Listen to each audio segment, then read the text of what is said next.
Hi, I'm doing the week 12 part 2 pre-discussion vlog response. I'm getting much better at that. I'm going to review Ashley, Tiffany, and Liam's questions and quotes and answer them. So we'll start with Ashley's. Turns out it's not done for a child of the Yemeni singing leadership to go into any profession except politics, education, or large-scale merchantry. It's also not done for a child to be born a boy to be a girl.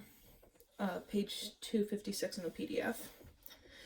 What effect does capitalizing the words "not done" have on these lines?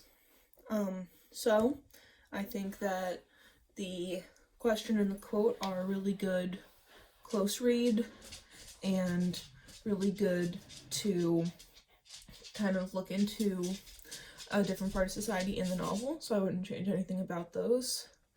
The effect of the capitalization implies the importance of it, because by capitalizing something, you've made it, for nouns, a proper noun, but just raised its importance, because it's now, like, it literally elevates part of the word, and in doing that, it shows just how set in stone, so to speak, the processes and customs are, and how strange it is to not do those.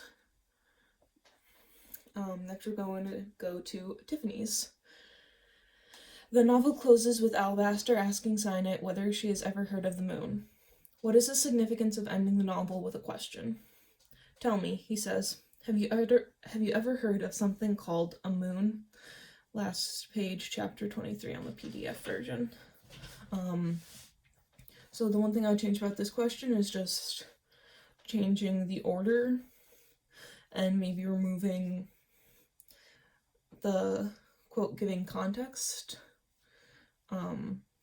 because I feel like the question gives enough context, and I think that would just make it more concise. The question itself is really good. So by ending the novel with a question, I mean on the outside world, it's part of a series, so it kind of plays into that, in that a question needs an answer. So it leaves the ending open, and it also leaves the reader feeling unfulfilled because it hasn't completed a very simple equation that we're used to with questions, which is question, answer.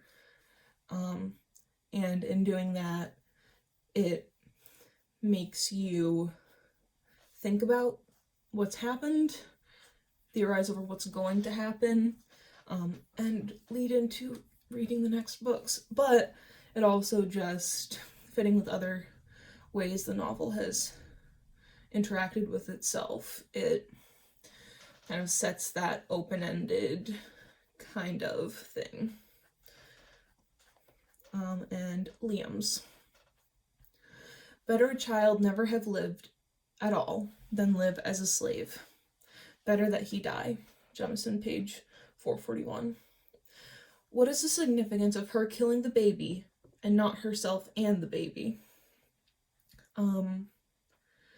I think, first of all, I like the question, and I think it's really good and clear about setting up a topic to be discussed. I think that it was more important for Cyanite to kill the baby, because if she was taken back, they would probably kill her, but if the baby was taken back, they would have, like, raised it as this quote puts it, as a slave, and by her still having, like, a moment of freedom, she's able to make the choice that that's not going to happen. So I don't think that she was completely ruling out the death of her own person, but I also think that she was very aware of what would happen if they were able to get the living child. Kuromo, right? I forgot the name. But by doing that, it was a show that there was a power in that choice, that she could have chosen to give them the child, but she kept it and killed it. But I don't think that it was so much of her not planning on her own death, but knowing that if she died first, the baby wouldn't die. I think it was a choice, but I also think that it's a significant moment to show the price that people pay for freedom. And if you've read Beloved by Toni Morrison, there's a lot of hearkening back in this moment to some moments in Beloved, which I was aware of while reading and added just another layer to it. But I think that it wasn't so much her not wanting her own death, but her needing the baby to be dead first. That's it. Bye.